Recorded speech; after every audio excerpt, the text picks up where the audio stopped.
Good morning. Morning, everyone. Welcome to the Wealth Coffee Chat.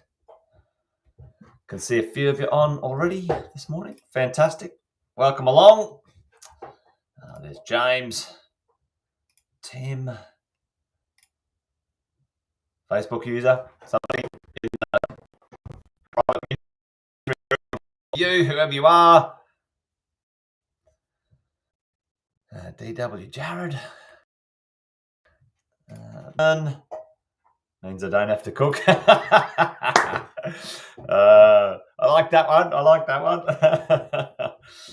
Morning to you all. Welcome along. Great to see you here. Thanks for joining for another Wealth Coffee Chat this morning. Let us know what's going on for you. A few shout outs there, which is awesome. Jason Witten's my name if you didn't already know. If you're new or you're just dropping by, let us know where you're dialing in from today. It's always nice to hear from all of you. Thanks for dropping by. We do this each weekday. We do this each weekday, Monday to Friday, and been doing it for a while, haven't we? Well, certainly I have, and many of you have joined me for quite a while. But the idea, folks, is each morning we get together, have a little coffee chat, keep ourselves on track for our property investing, our building our portfolio. We've got someone all the way from sunny Geelong. Well, it's good to see Geelong sunny. Central Queensland, Tim. She gets hot up there. I grew up in North Central Queensland, a place called Charlie's Trousers, back in the day. Fantastic. Thanks for joining us. Anyway, today I thought we would talk about too many cooks spoiling the broth, huh? What's the saying? I like that. Too many cooks in the kitchen means I don't have to cook. I like that a lot. The challenge is what happens when you've got too many cooks per se messing around with your with giving you advice, and often conflicting advice, coaching, mentoring, direction when it comes to building your portfolio. Someone's all the way in from Bundaberg. Luke's joined us. So good to see you, team. So what happens? Tell me in the chat. This is an interesting thing. How many people, how many professionals do you think? Let's just say simply right now, get your thumbs ready or your fingers ready. How many people do you think are involved in you buying a property and kind of like more like the decisions of buying a property and or have some influence or you might need to use? You just, Luke's going to buy one property. He says, right, that's it. I'm going to get on with it. How many people do you think either are involved or would need to be involved for you to buy a property correctly in the right way? All right? Put that in there. Put that in the chat. We've got 6 to 7, okay? 6 to 7. Any better on 6 or 7? We've got 6 to 7 people in buying a property. Quick good morning to you, Melinda. Who thinks more? Who thinks less? Let us know. Alison's right, 6 to 7. She agrees on that. All right, heaps. Somebody 3. All right, here we go. Well, this is an interesting one. We're going to have a good time today. Let's have a bit of an analysis on this. Yeah, 6-star team for sure. Let's have a look at this. Let's go. All right. Broker, developer, strategist, 1. Priscilla. Go. I like that. Take all the guesswork out of it, right? Take all the guesswork out of it. I'll just talk to my coach. All right. Now, here's the drill. So let's say you want to buy a property. Let's say the timeline is sort of now, and we want to get to here, which is you own this property. All right. Along the way, how do we go? So usually the first kind of person in this mix is you. All right. You go, I want to buy a property. You forgot the banks. We need to borrow money, Alison. All right. Now, you plus a partner. Sometimes, let's say there's a partner involved. Maybe there's not. Let's just put you, maybe a partner. So, if you're in a partnership, you go, hey, you got to convince another person to be involved with you. Now, along the way, let's just flow down this way. This is what I've seen before. Mum, dad, friend, colleagues. All right, I've seen this before. In this stream here, I think I'm going to buy a property. Mum and dad said, "Oh, don't do that," blah blah blah. Right? So, but really, at the end of the day, it's mostly you. So you decide you want to buy a property. Then, for most of us, we're going to have to go to the banks. All right, the banks. Now, at the banks, how many people are involved at the bank? Well, check this out. There's a broker. Let's say you get a broker or a lender. So that broker has to then deal with the lenders, right? So one person. So we've got 1 here. We've got 2. And just at the banks, ladies and gents, this is what has to happen. You have to deal with the lender, okay? The lender, so they have 2 people at the lenders, which you have to do. So the processor, and the head of credit. All right. So 1 and 1. All right. Let's actually accumulate that. Right. So this is a cumulative effect. All right. So we go to the lender, ladies and gents, and we say, all right, broker or someone at the bank, but broker preferably, a really good broker, says, all right, get me together some information. I get the loan, or I want to apply for the loan. You put the information together. You find a lender. A lender might be, ladies and gents, Adelaide Bank, Pepper Home Loans, Rams, Westpac. They're the lenders. They lend you the money. There's 130 lenders in Australia. And for you to jump through the hoop at the lenders, folks, you have to go through the processor and you have to go through credit. Now, if you get through those 2 people, right, then what happens? Tell me in the chat for whether you're paying this or not. 99% of us are now going to be analysed by what before we are even allowed to get a loan? Does anyone know? I'll put that in the chat. The lender's insurer, lender's mortgage insurance. Okay, LMI. So even if you're not, we haven't even talked to the accountant yet, have we? Shrink, Luke. Well, sometimes I think it's like that, isn't it? No. So, yeah, well, Anya, it may be credit file. Exactly, Tim. Right. So you've actually got to pass a credit check, and so, but the lender's mortgage insurer has to say, yeah, Tim's good for it, right? And then if you're releasing equity, what else has to happen on your home? You've now got to get a valuer valuer to give you a valuation. So valuer, so as you, this is the bank's, away you go, right? So now what happens now? Like, who's involved in this one after that? So you've got some money together. You've got some money together. You go, right, I'm going to buy a property. Away you go. So you might go out there and have a look. So you'll come across a real estate agent, and along the way you might talk to the real estate agent. You like this property, you go, I like that one, I'm putting in an offer. So you go to the agent, I'm going to put in an offer. Then you've got to deal with the seller. The seller has to agree, or the vendor. Let's do the vendor, right? And then the vendor, the vendor's partner. All right. Stick with me here because that's what I'm saying. Like this, it is complicated, right? So you put in an offer, the vendor's partner, the vendor, the person who's selling the property. Then you want to get it. You want the pest inspector. You want the building inspector. So pest, building. And we actually got to add this up, don't we? All right, let's do this. We've got 5, 6, 7, 8, 9, 10, 11. All right, so we haven't even got to buying a property yet. Now let's keep going. All right, let's keep going. So, we got a building inspection. That's wonderful. Again, we need to now come back round to the banks, not only for getting ready to finance, but they're involved in the purchase of your property. We've already counted them, haven't we, along the way? But from this point on, you said, all right, pest, building, whatever. You want to get a depreciation schedule, so the depreciation people have to be involved. You want to get your rental agent, so that you want to get a rental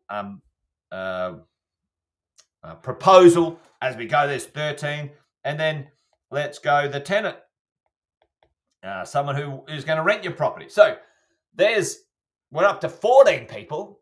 14 people so far. We haven't even decided yet. Now let's say, what do you do? I saw before somebody said, "Oh, I better check with." When people get to this point, who do they usually check with? And maybe sometimes they check beforehand, right? Maybe they check beforehand. But actually, you know what I'm going to do? I'm going to move that because I like that idea. Tell me, who do people check in with? Oops. Tell me in the chat, who do people check in with in the land of not being coached and they don't have a strategy coach? Tell me who they check in with along the way. Your mentor coach for sure, Luke, at the start. Certainly, is this part of my strategy? We'll talk about that in a second. But this is what happens. So you check in with who do you check in with over here? You should be checking in with a mentor coach, right? That's for sure. But most people don't have the bloke at the pub. You know what? That's so true, Luke, isn't it? It's so true. People say, "Oh, I think I might buy a property." Marcus, they're mates for sure. "Oh, mate, don't do that. Don't do that. Don't buy a property. My uncle bought one once. My uncle.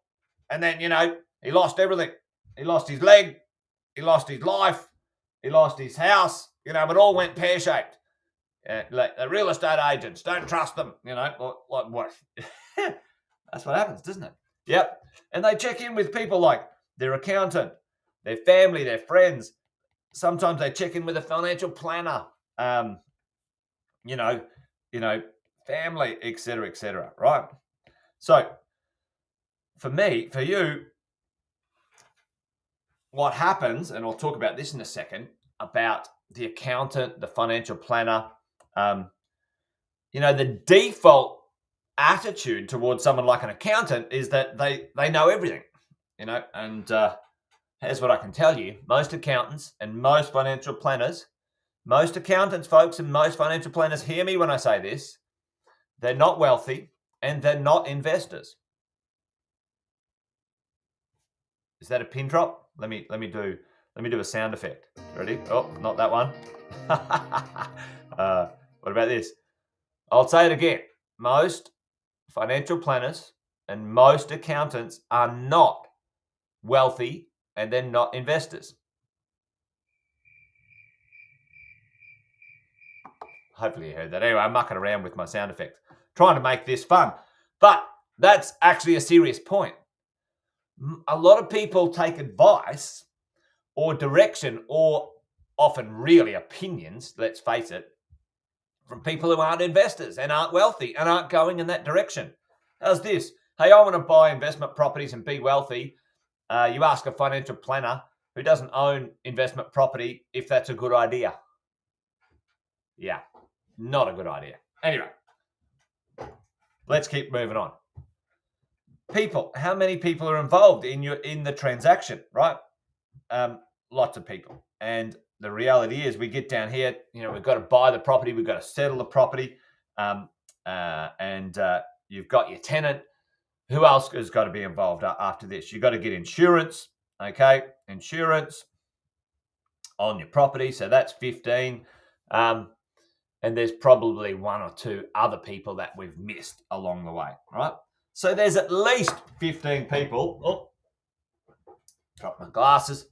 There's at least 15 people or more, and probably attached to the influence of this conversation in one way, shape, or form pretty crazily, that, like, that's so confusing. That's hard to get where we want to go. And yeah, that does happen. It does happen. So, like, I think it was Tim or Luke before said, a 6-star team. We have a concept here at Positive. Luke said it. There we go. We have a concept here at Positive that you've got to have one coach to rule them all. All right, like one ring to rule them all in Lord of the Rings. One coach to rule them all. So, who are these people? Who are the main people that you need to have involved pretty well the whole entire time when it comes to your world of investing? We've got the 6-star team. This is your coach, mentor here. All right. I'll do a piece on coach, mentor later on, but they're experienced, they're investors, and they know how to coach you sensibly as well. And they're qualified to advise when it comes to property investing. All right. This is the captain. This is the captain of the ship. This is the captain of your team. You are the star of the show. You are here. You're at the center. You're the star of the show. But you're choosing someone to wrangle and guide you through all of the opinions of these pretty important people who need to help you, all right, when it comes to this stuff. First cab off the rank, we need our finance team. All right. For all of us, we need to have great finance people on our side. Next, we need our property team when it comes to acquisition, our property buying team, right? Our property buying team over here. Hey, did we even put the solicitors in here? We didn't even put the solicitor in here, did we? Yeah, well, there you go. Solicitor. I forgot about that. 16. We got to 16 at least. So, your property buying team. You need a team of people to help you buy the property. Buyers agents, investment agents, property consultants, those people, right? So, and next you need a property management team. All right. They're going to be on your side. Now, and a property focused accountant, right? Now, they're quite rare. Property accountants who understand building a property portfolio and investing. Titles, registration office, exactly, Alison. Then you got the council, then you got the titles. Oh, yeah, we could probably go on. I reckon we could easily get to 25 if we dug deep into it, folks, But the point is, there's a lot of people and a lot of opinions, and somebody's got to be in charge of them and let you know which way to go, right? As we go. Did I spell captain wrong? I think it's A-I-N, captain. There you go. And last but not least, up here, I call these the specialists who come along from time to time. These people, your coach and your mentor, your finance team, your property deals team, your property manager, your accountant, they're involved all the time. Okay, they're involved all the time. Now, they will form together your core team, your core crew, and then you add the specialists in, right? You know, the financial planner, if you need them for things like life insurance and maybe super and all that sort of stuff, right?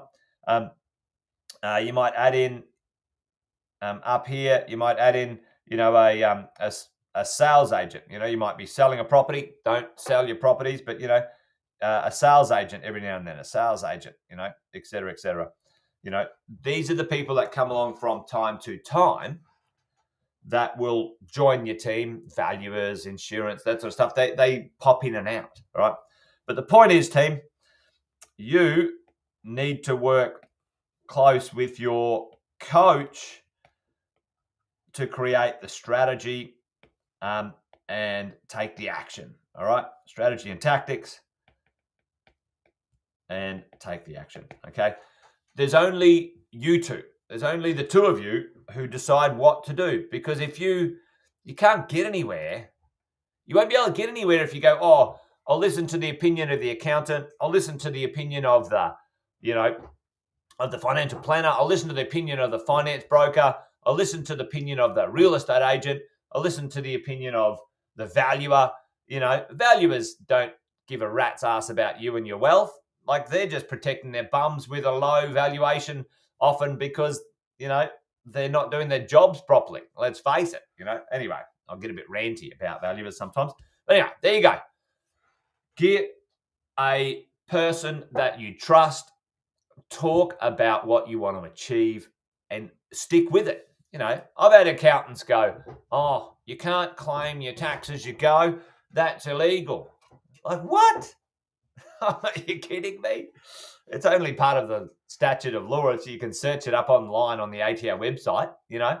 Anyway, so there you go, folks. Hopefully that makes sense, right? There's a lot of people involved in transacting and owning real estate, but there's only a few that you need to be on your core everyday team, and there's only one that you need to talk with constantly about growing your portfolio.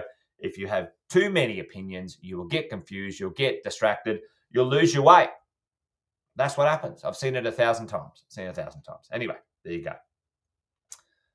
That's it. Wealth Coffee Chat done and dusted, folks. Thanks for joining me today. Good to see you. Appreciate all of you guys.